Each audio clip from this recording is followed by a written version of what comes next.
Hey guys, thank you for joining me for episode 28. Last week I asked you to try and notice every day who you are, who you want to be, where you might be losing your energy, what you might be focusing on that you don't really enjoy, that is draining your energy, and who you feel deep down inside you truly are, and who you really want to be.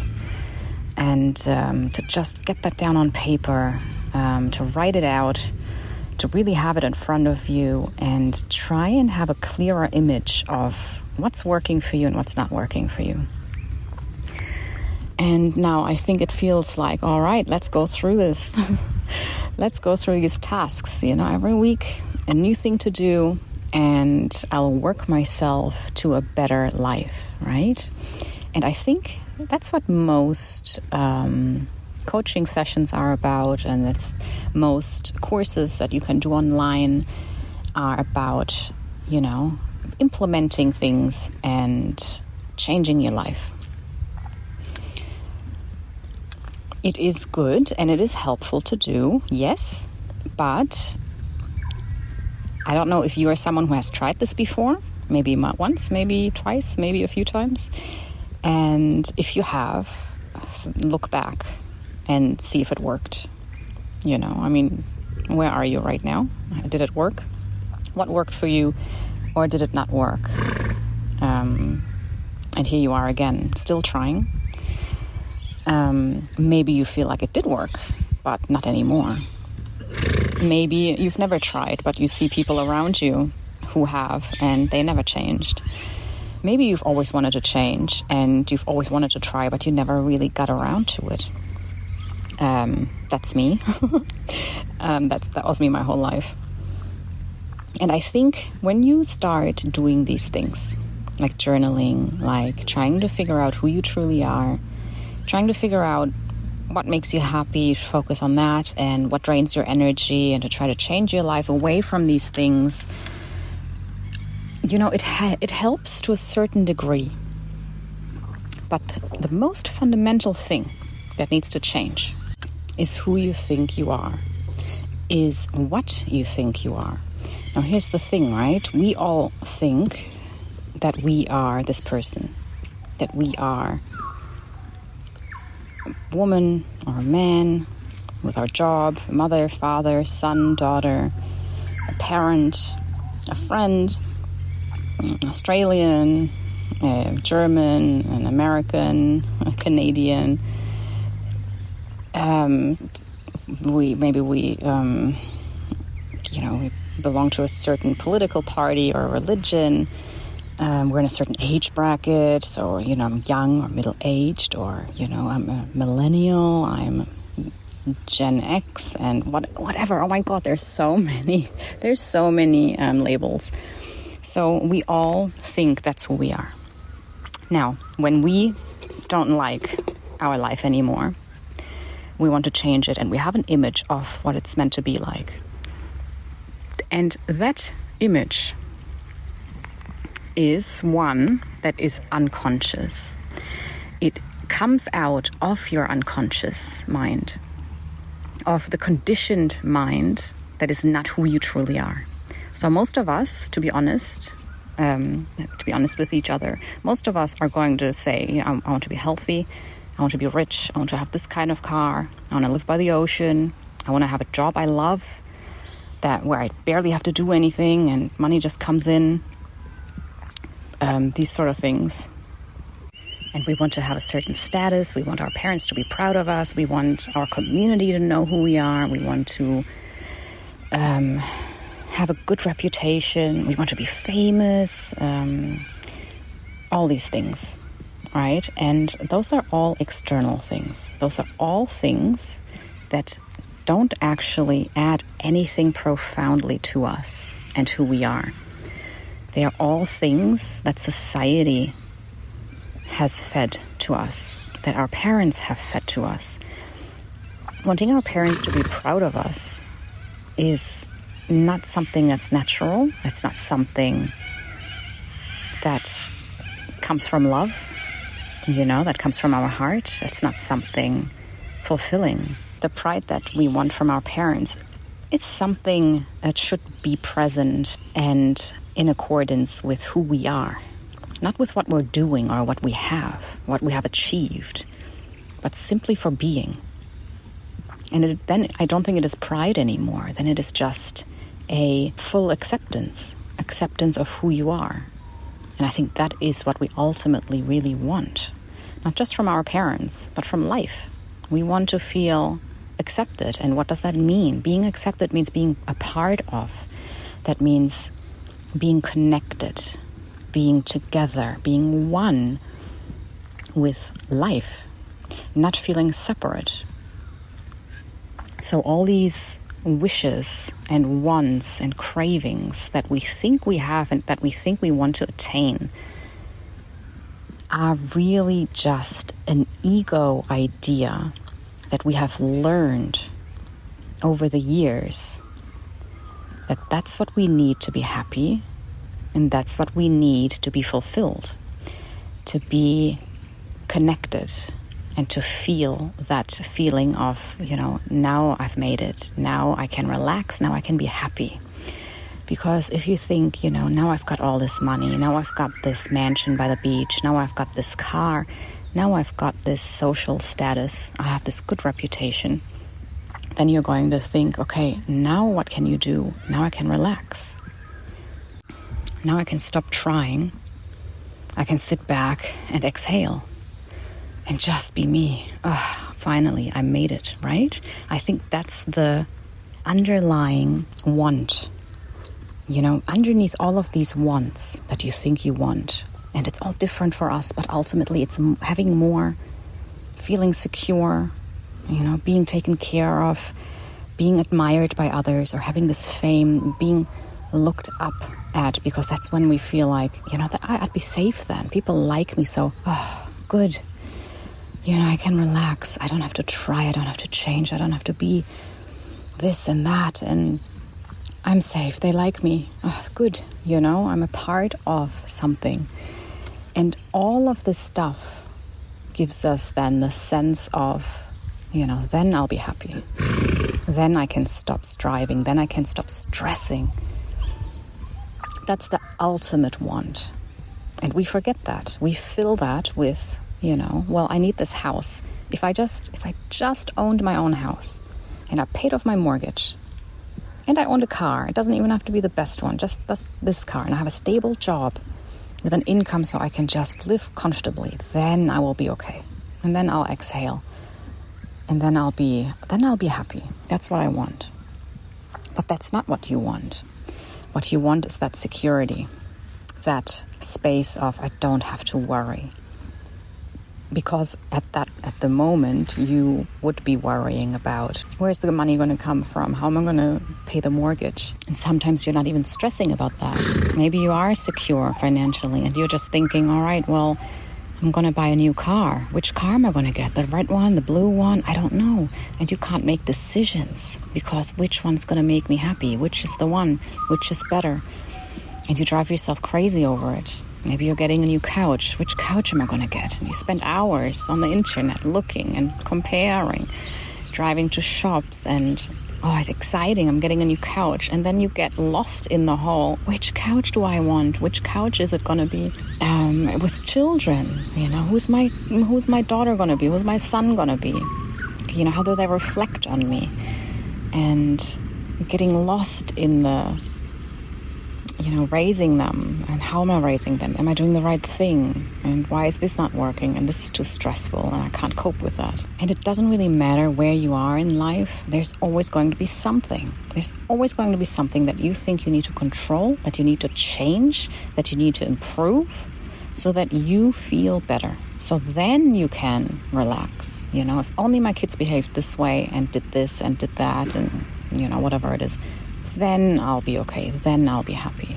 I just want us to be a family. I just want us to live in harmony, to just get along. Is that too much to ask? Why do you want that?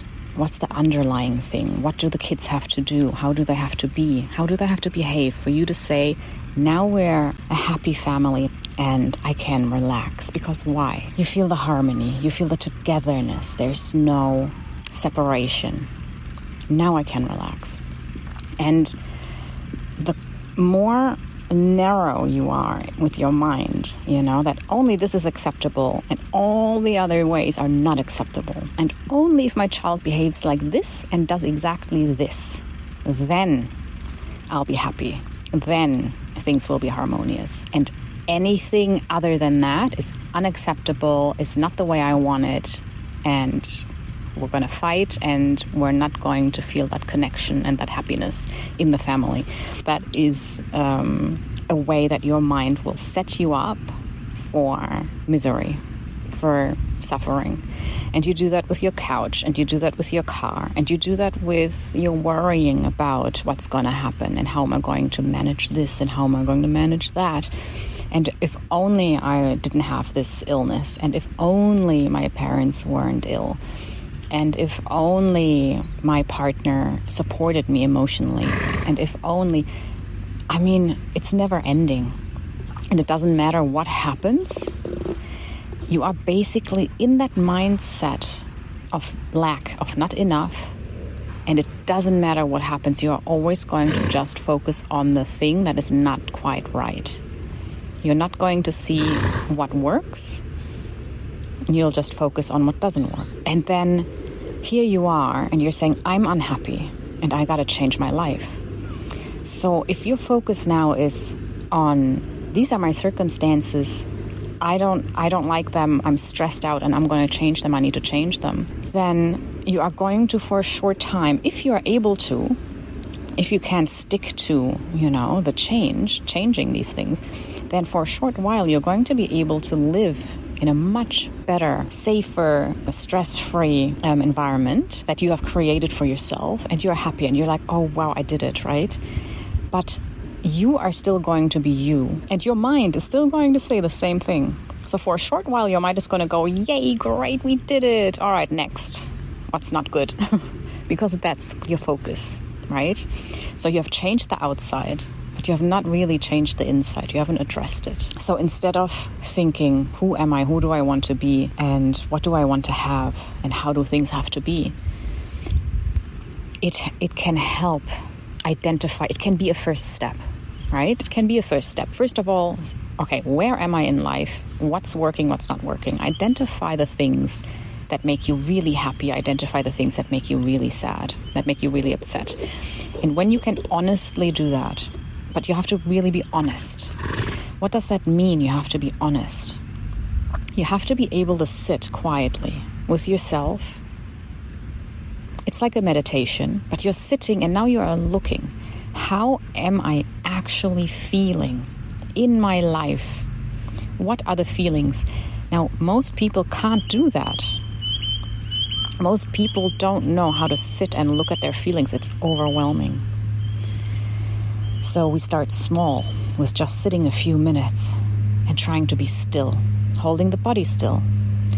When the urge comes up to hop up, to do something, or you're sitting and you're finally quiet and all of a sudden, oh, I forgot to send that email. I'm just going to quickly send that email and then I'll come back to it and I'll sit. That's the mind that doesn't want to sit still, that wants you to go, go, go.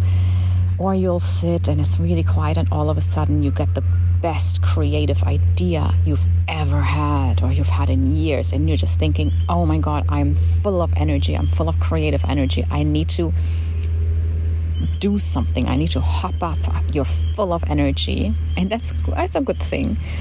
And you start this new project that just came to you, and you're just thinking, wow, this just came to me from the gods, and the universe sent me this energy and this idea, and I'm working on it now. That's all great, but again, your mind has taken you out into the world instead of you sitting and just watching and not being carried away. The getting carried away can be negative and positive.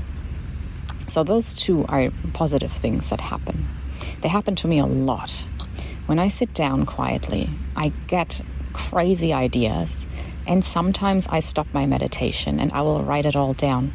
I will brainstorm it, I'll get it down on paper, I try and develop it a little. especially for my work, these new ideas. It's, I just feel like, oh God, I'm going to forget it. I have to write it down. Every now and then I do it, and every now and then it's gold, But I am aware, I'm very aware that this is my mind at work, trying to keep me in the world, trying to keep me going, trying to stop me from disconnecting. Now, what's that disconnecting from? It is the disconnect from your person, the belief of who you are, but also your physiology, right? So the chemical makeup of your body and your mind-made self-image, your mind-made ego.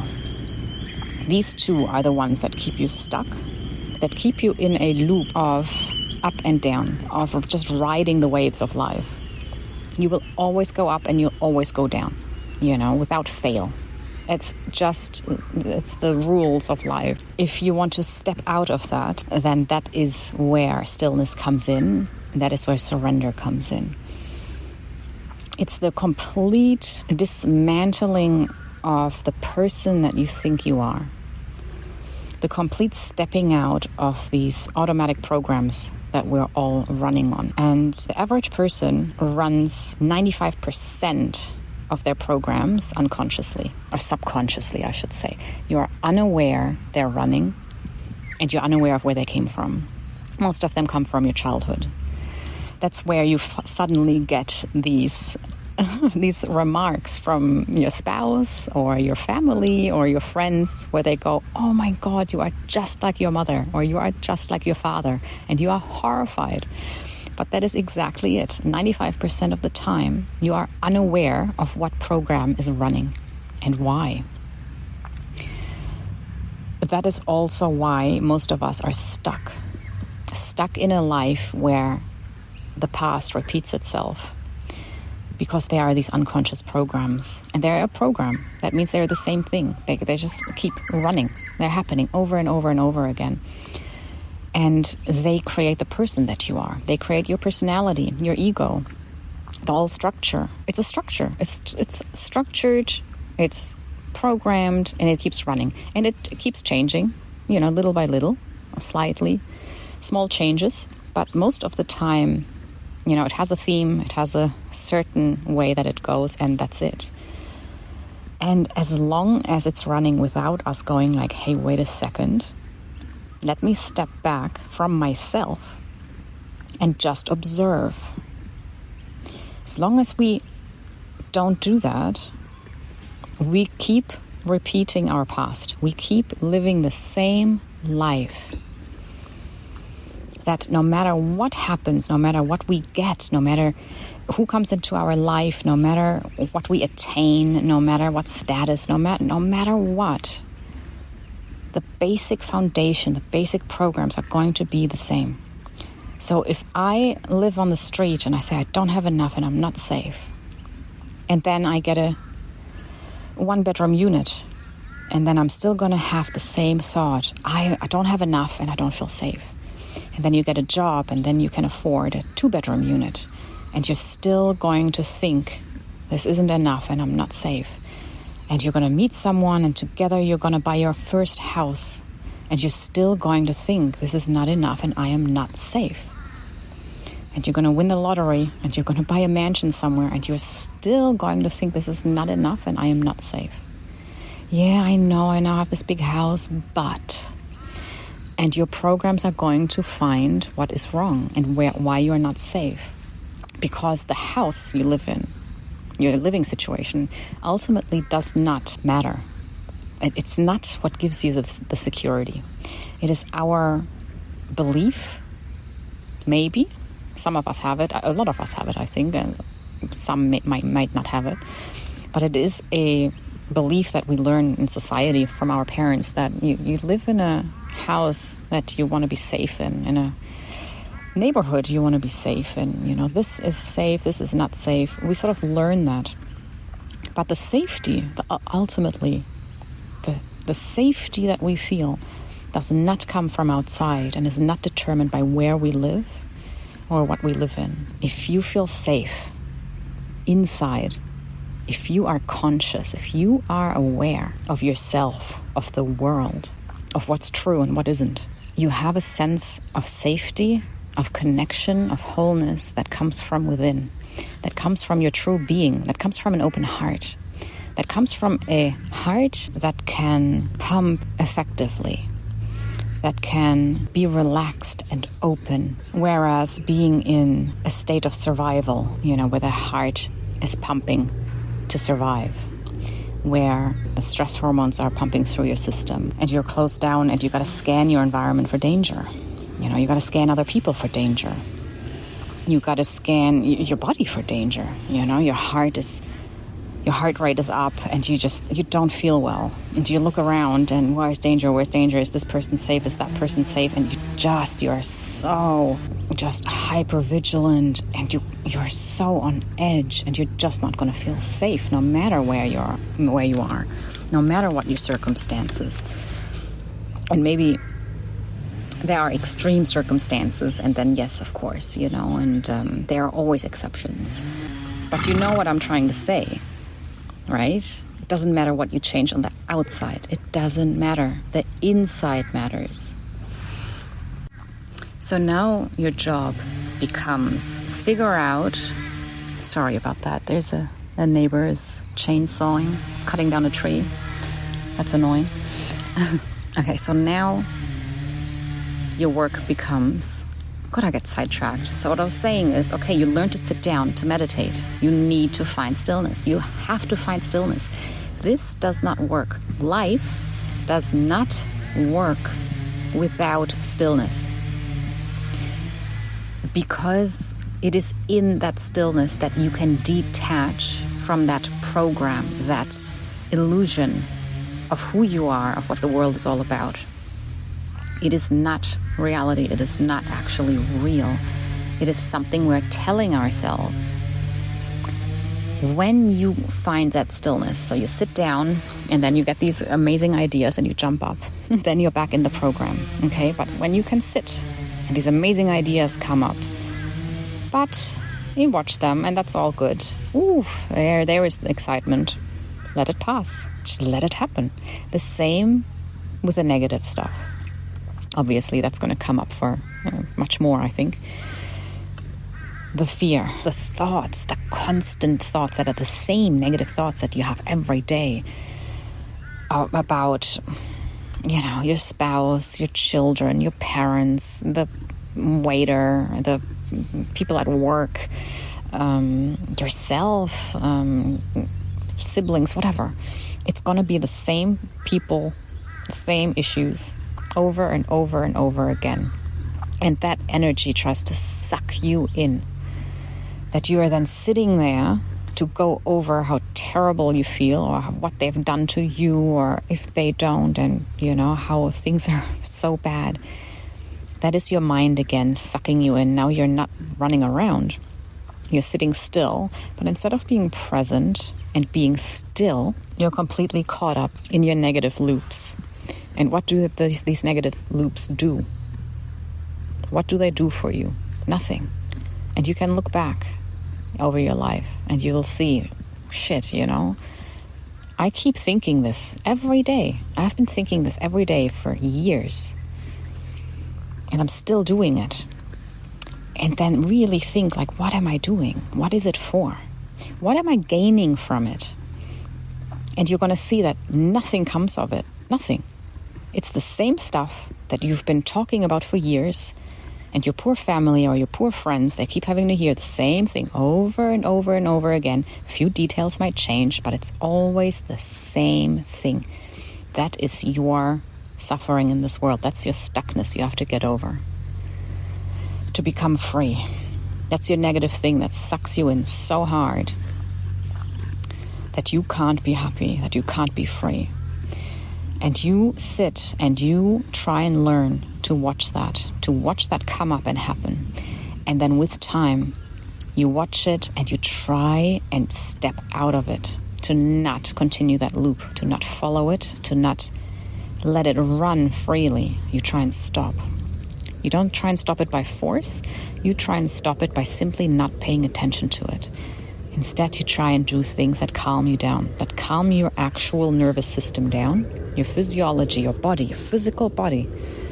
You learn to shift your focus from these stories in your head to how you are feeling in your physical body, and to change your system, your chemical makeup, your brain, the way your brain is wired, by doing things that reset your nervous system, that bring you back to calmness, that bring you to a sense of safety instead of being in a state of survival, of stress, of fight and flight, or even of shutdown, where it's all too much and I'm shutting down, I can't deal.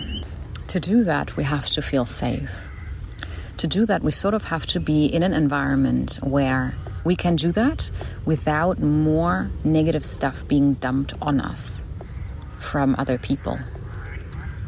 That's very important. It's also quite important, but not necessary, to be around people where you can sort of do this and share that you're doing it. Tell the people in your life that this is what you're doing, so that they can support you. So that when you're sitting there, that they know what you're doing. And you can talk to them about it. They can encourage you. Maybe they can even join you, do it with you. And who are there really to offer support and help you heal as well. And unfortunately, a lot of us don't have that. We don't have supportive people in our lives. And when we don't, then it can help to find a therapist or to find a coach, to have a pet. Pets are very efficient at this stuff as well. They can help a lot. A trusted friend would be great. But sometimes we don't have that either. Sometimes we are quite disconnected from life, from society, from healthy people. And when that's the case, yes, therapy or coaching would be great.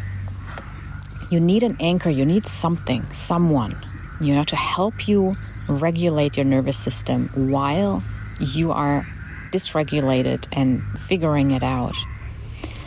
Now, when you have someone or a few people in your environment that can't support you, that not only can't support you, but who actually cause you harm physically, emotionally, psychologically, then I would try to find your stillness, find your center, try and calm down and see what comes up for you. And if something in that stillness is screaming at you, you need to get out, or you need to change, you need to leave, you need to, then you might have to look into making changes on the outside so that you can be in a safe environment to then heal properly and fully. So, for example, if you're suffering from domestic violence, if you are being beaten, if you are being emotionally put down, and this can be so subtle. If that is happening, where you feel so caught, you feel so hopeless and so unsafe in your own home or at work or wherever it may be, you might have to make changes there. And that's not easy. That is very, very difficult. So again, therapy, someone safe to talk to about this stuff, to see what's going on, to see where you are at, might be the best thing moving forward. A coach is great too. Sometimes we can figure it out on our own without having to talk about it, especially when it's difficult, when it's very subtle, when you feel really weak, when you feel really just beaten down and hopeless. It can be very difficult to talk to someone about how we're feeling and why we're feeling that way, because we don't really know.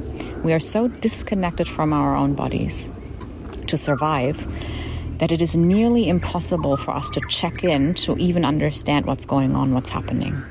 If you feel like this is you and you're completely overwhelmed with your emotions, then instead of therapy, what you might need is coaching. Coaching where instead of talking, it's more about the body. So trauma-informed coaching.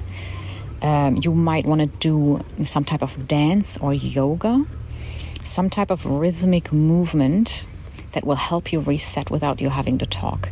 I know it sounds weird, right? How's yoga going to help me? It does. Yoga addresses your nervous system. It addresses your physical body that is completely dysregulated, unsafe, shut down, unable to respond to the environment, just running on empty, completely shut down in a state of really where you're frozen. It's not even fight flight anymore. You've shut down to a point, all right, we're just going to freeze. That's our only survival option. And when you are frozen like that, in a state of disconnect, it is a really healthy thing to move your body gently, rhythmically. So yoga is one of the things that is absolutely so beneficial, so healthy. It helps the body move again in a very safe and calm manner. It's like ironing out your nervous system. And a lot of people actually report that they went to yoga and they started crying. They get this emotional release because something suddenly switches on again. And they don't understand what's happening.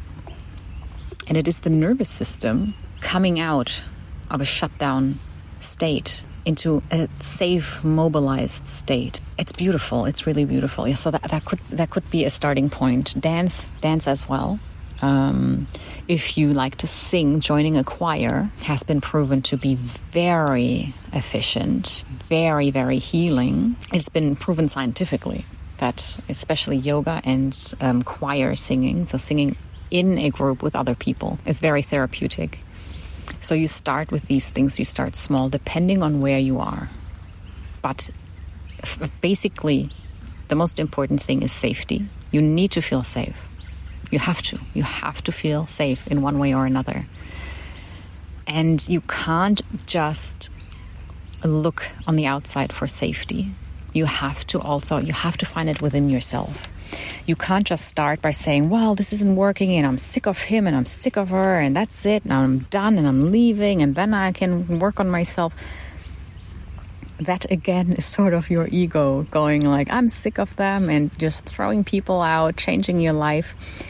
But you are still the same, and you are still going to choose the same types of people to come back into your life. You're going to repeat the same patterns. A lot of us are stuck in this, he's at fault, she's at fault, they have done, they are wrong, I'm right, because it's always so difficult to look at yourself and see what's wrong with yourself.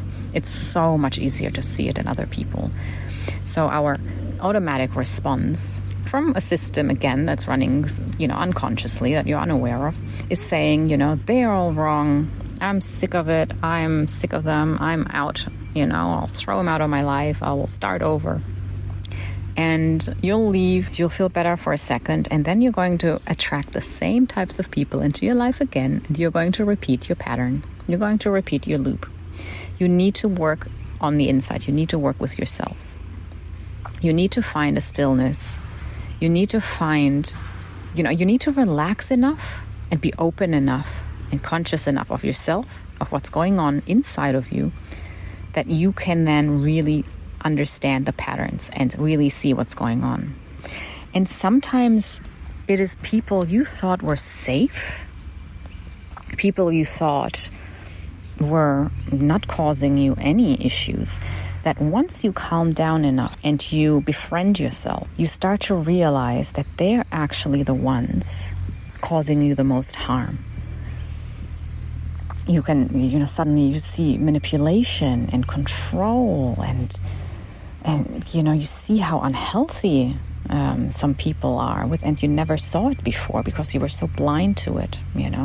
There's a lot that can change and that can happen. So it is really important that you find your own stillness, that you find your own truth, that you calm down enough and know yourself enough to then make decisions, to make the decisions that are healthy for you, that are not made in anger, and in resentment, but that are made in love, that are made in a calm space, where it's like, I think it's best for us to, separate because, we're making each other unhappy. Instead of having a conversation of, I'm sick of you and get out and I'm done. And you see the difference? Nothing should be done in anger. Nothing should be done in resentment and hate. And nothing should be done fast, quickly, aggressively. You should try and always find that calm, compassionate, open heart in you and always just make decisions from there. And most of your decisions aren't made. They come to you. They're revealed to you. And then you can move through them gently and easily. And there's a trust you develop, a trust where it's like you're discovering your own intuition and you're learning to trust it. Where you know the difference, what it feels like when something comes to you through your intuition, or if something comes through your mind, through your unconscious program. It feels different in the body. It's a different feeling. And with time, you learn to notice these differences. Like for me, when I make a intuitive decision, or when I feel like I have to do this, and it's my intuition telling me that I have to do this, then I feel it. I feel it in my heart. My heart is open and I feel so much love. When I want to do something that comes from my mind, that comes from my ego, my chest feels heavy. My heart is closed. I can feel the difference. And when that happens, then I try to not make that decision, or I try to not do that thing, because I know, as strongly as it might come, as strongly as it might, appear and tell me to do it, I try to not do it. I try to not react. At least I tell myself, wait another day and then reevaluate. And 99% of the time, if I give myself that time before I reevaluate, I change my mind. Whenever I feel like this doesn't feel right, my heart doesn't feel open, I'm not really in love, I'm not doing this with compassion, I stop myself, I give myself time, I reevaluate, and 99% of the time I change my mind. And I say, I'm not going to do it. Thank God I didn't do it yesterday or last week. And whenever my heart is open and I do it, it's not even a decision. It's a joy. You just do it and it happens. And even if it's something that brings me a lot of pain, that can happen as well. I move through it. I try to be open to my feelings, to the emotions that are coming up. It's part of the human experience. I try to not resist. I let it happen. I try to trust, to relax into it, to not tell myself stories, to not get caught in fear. And it's always the right thing. It's when your heart is open, no matter what's going on, your heart is open. Everything else doesn't matter, Your heart is open and it doesn't matter what's going on around you. It doesn't matter because it's all part of you anyway. You're connected. It doesn't matter what house you're in. It doesn't matter the people who are around you or how many, or if there's no one there. It doesn't matter if there is a sickness or not. It doesn't matter if the job is stressful, if you're behind on a deadline, or if your child is misbehaving, or it doesn't matter. If there's a war, if there is a crisis, if your heart is open, it doesn't matter.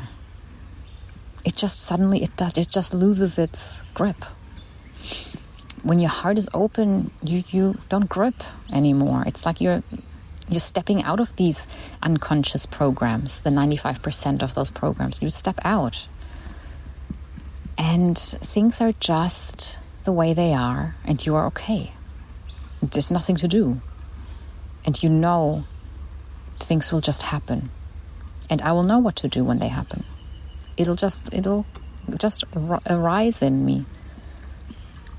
You don't have to stress. It's such a trust. And when you're unsure, then I can tell you that your heart is closed. When our heart is closed, we feel disconnected, and there is fear in that because we need to be connected. We want to be connected.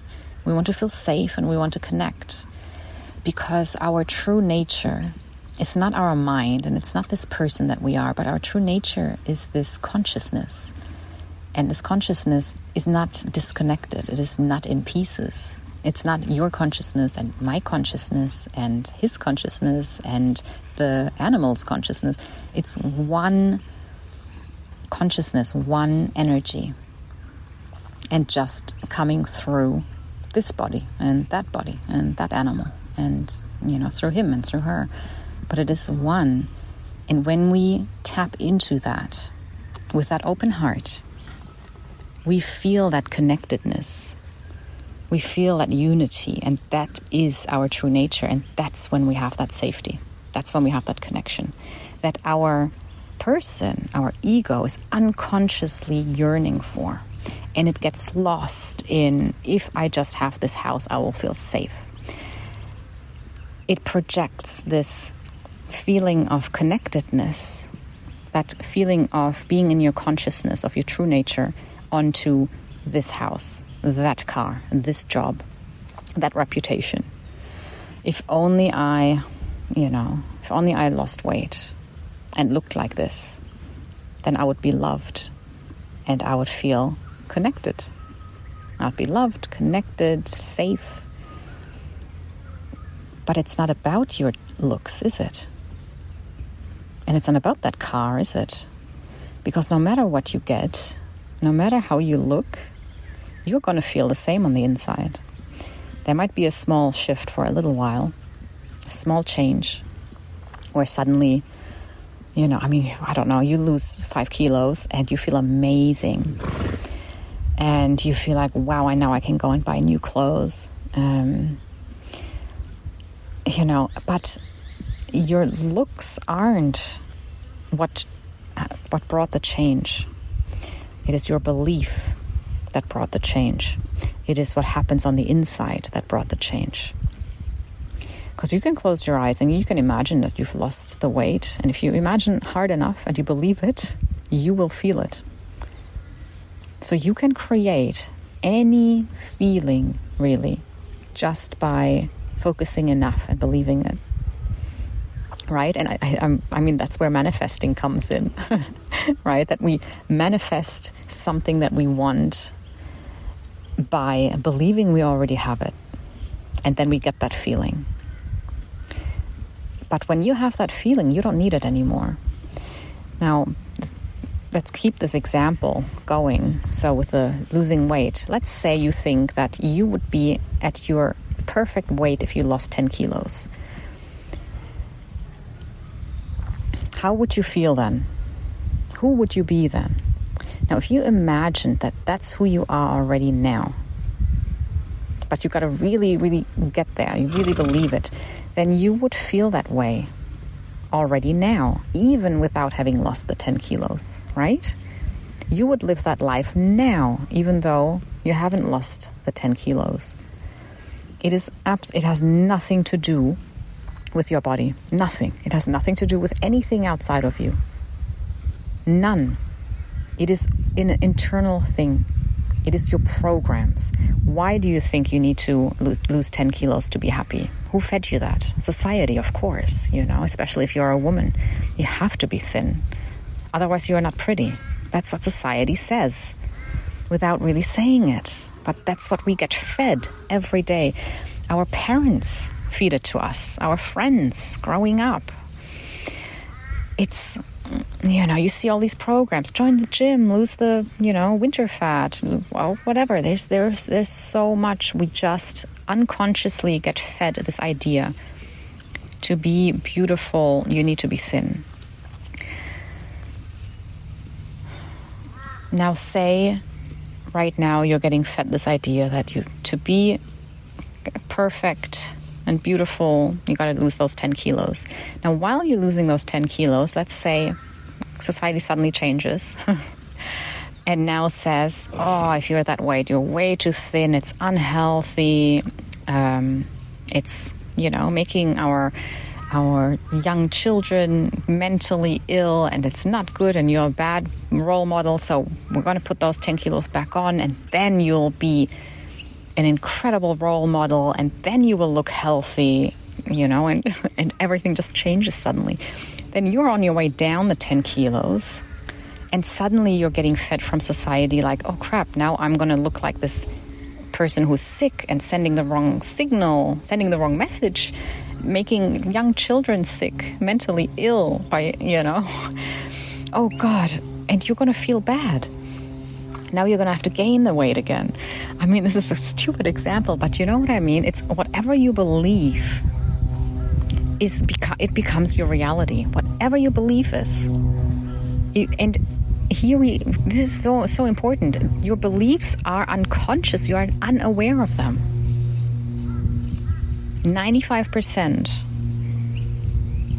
of all the stuff, all these programs, they're made of beliefs that you are unaware of. Values, beliefs, belief systems. What is right, what is wrong. They're so limiting. It's completely limiting. A belief says that this is how it has to be. Everything else, unacceptable. Right, for example. So this needs to be, and if anything happens other than that, I'm going to be miserable. And the worst thing about that is that you're just completely unaware of it, of most of it. And you don't know why it's happening.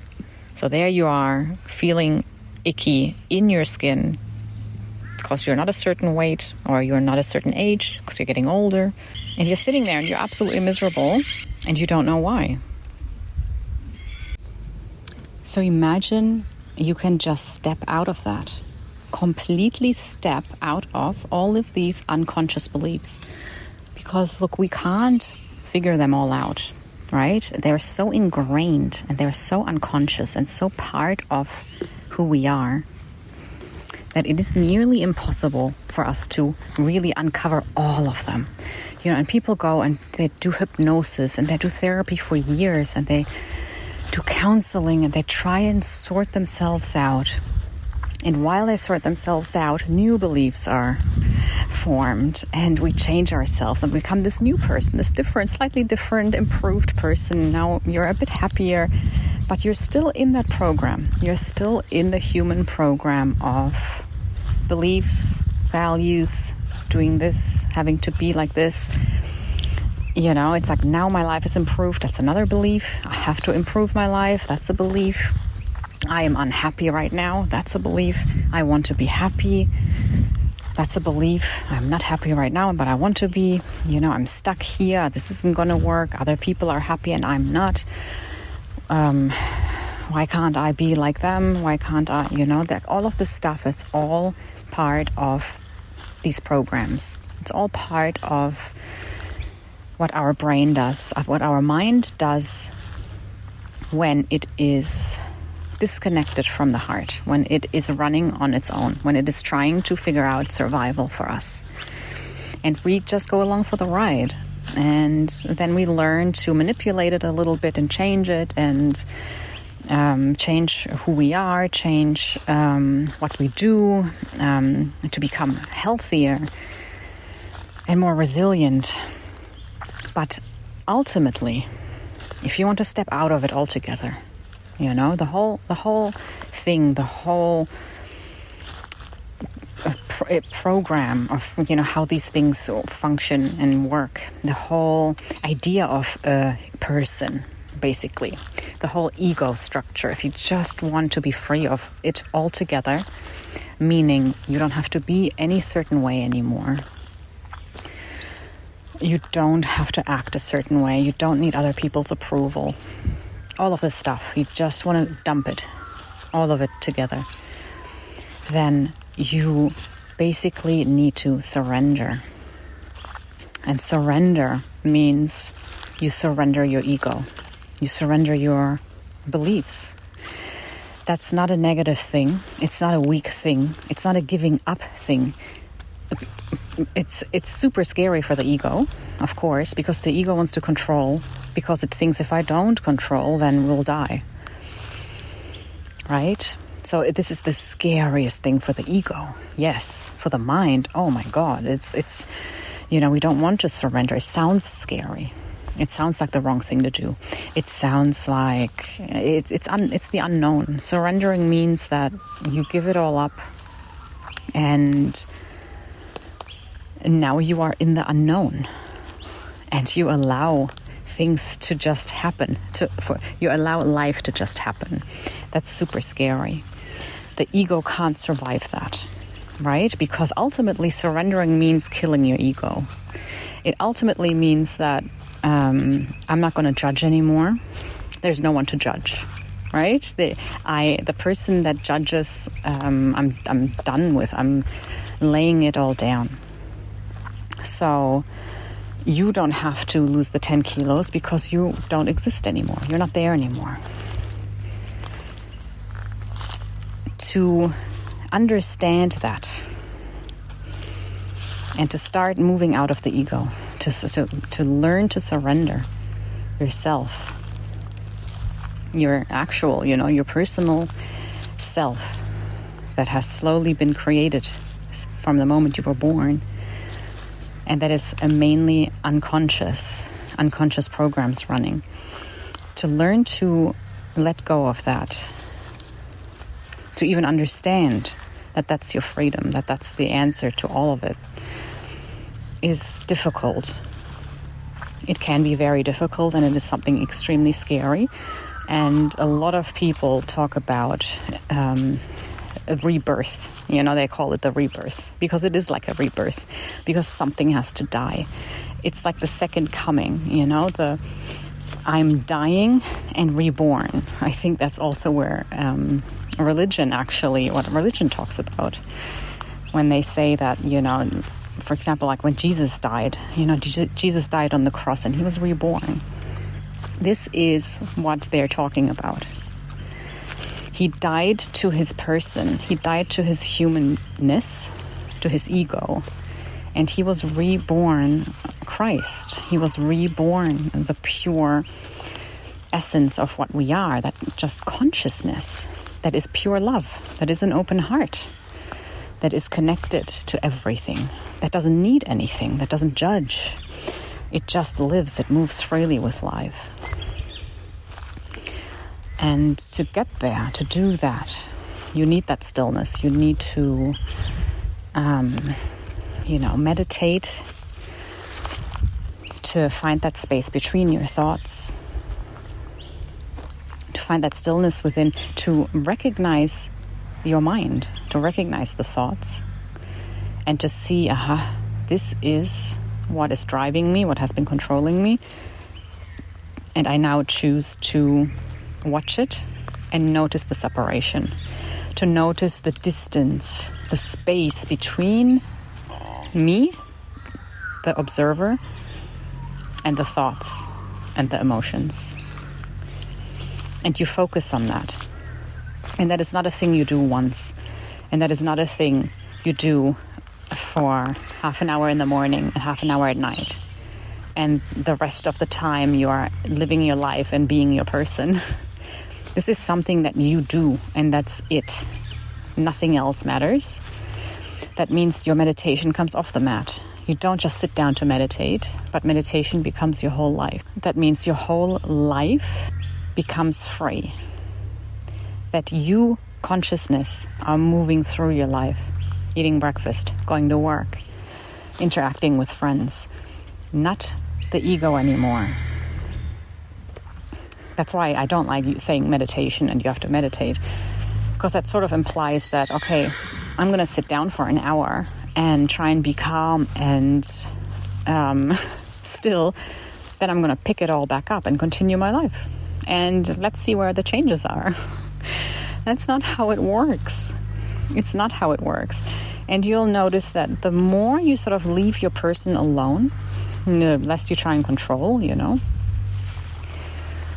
the more your person will heal. First of all, physically, your body can reset, right? This is where you hear of these miracles where people suddenly heal, where people are sitting in a wheelchair and suddenly they walk again, where people are blind and suddenly they see again. And a lot of the ailments in today's world that we have, that we carry around, they come because of dis-ease, right? Because there is no ease in our body. We're not relaxed. We are not allowing our bodies to heal, to grow, to develop healthily, normally. We are in such a bad state, in stress, in fear, trying to control and manipulate, that our entire system becomes so sick that our cells can't renew themselves properly, that our brain can't send out the right signals to signal our cells to, grow a certain way. Instead, we become so sick. Our brain sends out the wrong signals. Our brain says we're not safe. We gotta, preserve. Don't do this. Don't digest. Instead, keep it in the muscles, and we get tense, and our gut doesn't work properly. And this can affect so much. It can affect our vision. It affects our heart, obviously. We grow cancer cells because we're stressed, because our body can't function properly. And you will notice that once you step out of that, our brain can relax and our brain can step back into, it can step out of the survival state and into the state of healing, into the state of rest, into the state of calmness, and just the natural state of how we're meant to be. We're not meant to be in a constant state of stress. And they say that we spend 70% of our lives in a state of stress. That is not normal. It is not healthy. It is making human beings sick. And then obviously, because no one can cope with that, all of these behavioral problems start. All of these substance problems start. Because no one can function like this. So we try and we want to distract ourselves. We want to feel differently, So here come your addictions, here come your abuse. Here come all of these things that make society as a whole sicker and creates more and more suffering. So when you decide that I'm done with it, I don't want this anymore, I can't do this anymore, and you really want to step out, not just a Band-Aid or not just all right, I'm going to sit more in nature and try and work a little bit less. I'll talk to my boss to get some more time, or, I'll go on a 3-week retreat or whatever. No, that's not going to cut it. When you are really ready to say, okay, I'm done with this 95% unconscious program that is running my life, you're basically not living. Life is just happening and you are just on the passenger seat screaming and crying. And if you're done with that, then you hop out of that car altogether. You don't try and change where we're going, where you are going. You just simply step out and you just watch the car do its thing. And you will slowly unravel the entire system, because there's, you're basically unplugging. You're unplugging the system, all of it, the unconscious, the conscious, so now instead of trying to be conscious, become conscious of, okay, what am I actually doing? Why am I doing it? What am I actually believing? And what is actually driving me? You just simply step out. And when you step out, all of this stuff is going to unravel naturally on its own. You will start to, from a space of stillness, of non-movement, because you're just sitting, you're not moving. Everything around you is moving, everything inside of you is moving. But you now are in the seat of awareness, the seat of the observer, and you're simply observing. And from that seat of the observer, you see so much more that you haven't been able to see before because you were so lost in the movement and moving along with everything that's happening. Now you can just see it happen, and you become so much more aware of what's driving you, or what was driving you, what was driving your person, how you were behaving and why. But you don't have to change anything anymore because you are now just simply observing, and these behaviors and these urges and all of this stuff is slowly going to drop away on its own because it's not being fueled anymore. Your belief in the system is what keeps it alive. It's what fuels it. If you disengage and you're just saying, I'm just not interested in this anymore, your brain is going to stop trying to fight for survival. Your unconscious programs are going to slowly stop. They're going to come to a halt. Because why are they doing it? There's no one watching. There's no one there's no one to do it for. It's like the person is dead, so there's no one to protect anymore. Now your heart is open. You have moved from your mind. You've moved into your heart. That's where your awareness is. That's where your stillness is. And you're going to feel an overwhelming amount of love and compassion for yourself, for your own suffering, for your own predicament, and for everyone else's. And that's where you feel this togetherness, this connection. It's just going to flow naturally. There's nothing you have to do for it. Once you give up your ego, once you give up your person, all of this stuff is going to happen naturally. It's going to unfold naturally. You're going to feel incredible amounts of love, of beauty, of compassion, of togetherness, of connection.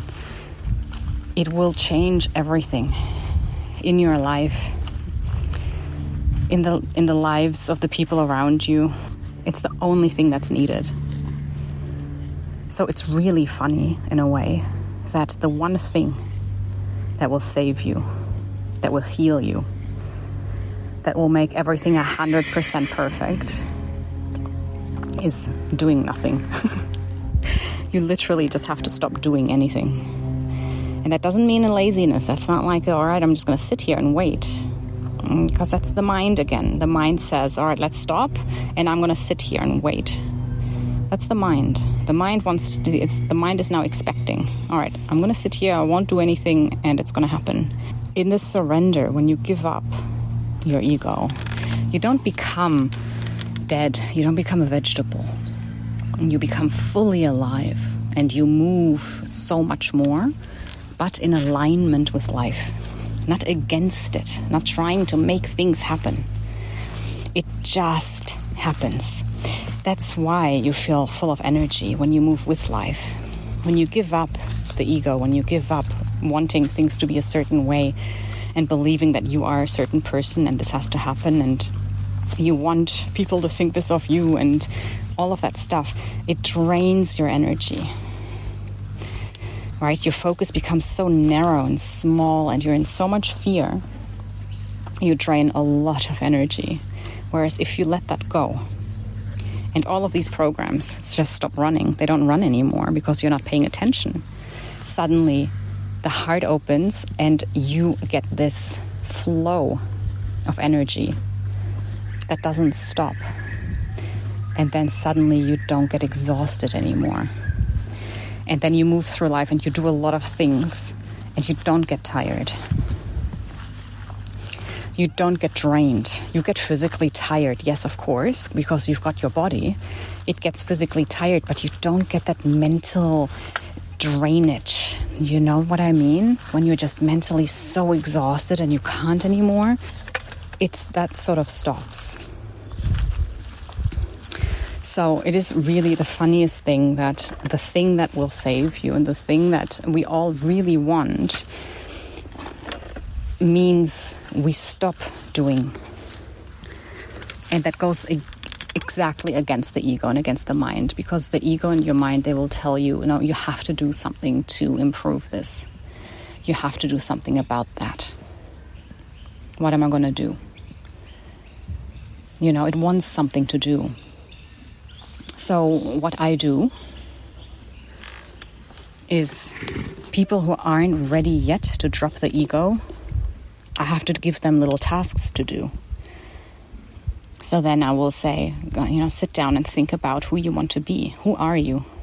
Deep, deep down inside, who are you? And I said that last week, I think, that I had always had this image of this woman that I knew I was. And I asked you to think about that. Who are you? And I think that person that we have in our mind, deep down, where we know who we are, in our essence, I think that is who we have always been. But life has dumped all these different layers of stress and fear on top of it and made us act differently, or it shut us down and stopped us from doing what we naturally want to do. It has stopped us from connecting. It has stopped us from reaching out a hand with love and compassion because, of fear of rejection, for example. So I think that image that we all have of who we truly deeply are, that is the real image of a person in this world with an open heart, fully present, fully conscious. And then life has slowly morphed us into what we are now because we have lost that trust. And we have built this whole structure of the ego on top of it.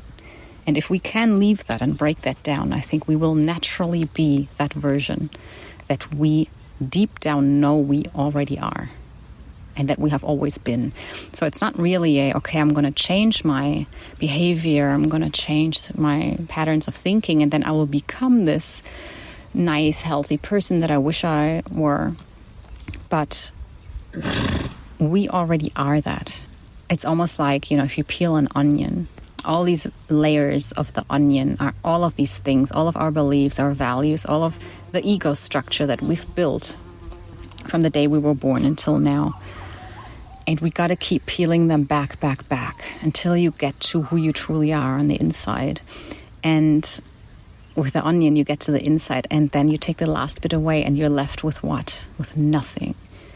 And I think that is exactly how it is. That, no, we've never been this onion. We're nothing, we're everything. It frees you from this tiny little onion to just being nothing, which means you're everything. It is that consciousness, beyond your senses. You can't see it. You can't hear it. Can't taste it or feel it, or you cannot, your body, the senses that your body has cannot see it, cannot sense it. And I think that's what makes it so difficult when we're so stuck in our body, mind, because we only believe what we can see. But there is a feeling, there is something there that tells us, no, there's more. And sometimes we think, it's just an imagination, I'm just making this up. We just say, our mind just says, it's just an illusion. But isn't everything? Isn't everything an illusion? Bats and dolphins can see things we can't see. They can detect stuff we can't detect. What's real for them is not real for us. We can only see a certain amount of colors and a certain frequency. Anything below it or anything above it we can't see.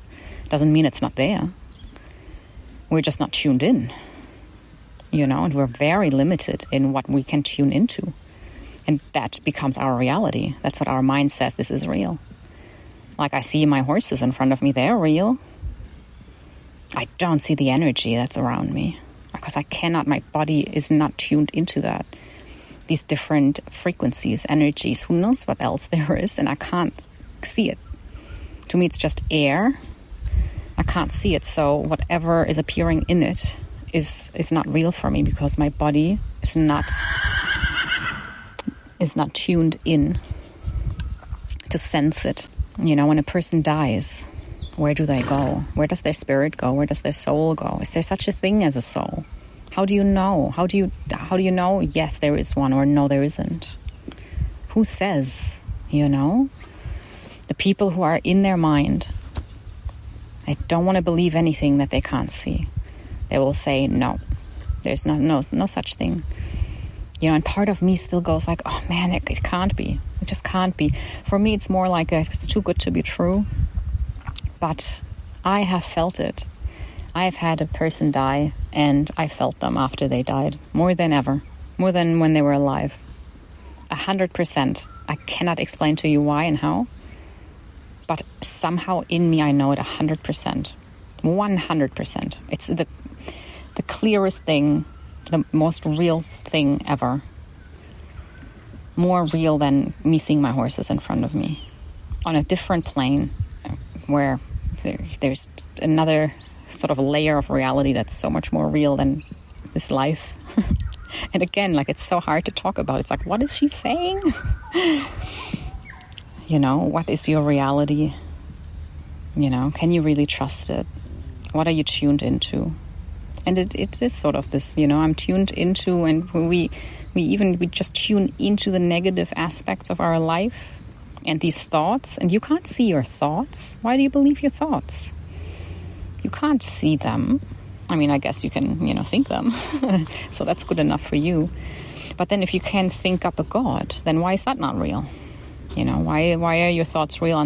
But when you think up God, or you think up angels, or you think up soul, then that's not real. Yeah. I don't know. I'm just trying to make you question this stuff a little bit, just in case you are very set on, you know, nonsense and just body and mind, and that's it. And anything else is crazy talk. I mean, there's so many scientific studies now that bring spirituality and science together. It's incredible, where you can explain scientifically what we're experiencing spiritually. So there definitely is so much more information out there now where you can't really say it's nonsense. It's, you know, proven. It's on paper now. Yeah, so what did I really want to say? I wanted to say that, yes, you can slowly change your life. You can examine things, and you can try and be more conscious of what's driving you. And, you know, when you notice unconscious patterns that you just don't like, to try and change them. And it takes time. To build new habits. You need 9 weeks to do that. You know, that's all good. That's really good. And if that's as far as you can go, because that's fully scientifically backed, and if that's what you need, then that's how you can start. But I'll tell you, ultimately, if you can drop the entire game, the entire play of your person, then you will do that one thing, the dropping of it, and you are free. Otherwise, you will spend your whole life building healthy patterns and dropping unhealthy patterns, which is good too. That's great. But you will live your entire life working within these systems, building new, healthier systems, dropping unhealthy systems, and you will spend your entire life thinking that you are this person and life is going to happen to you.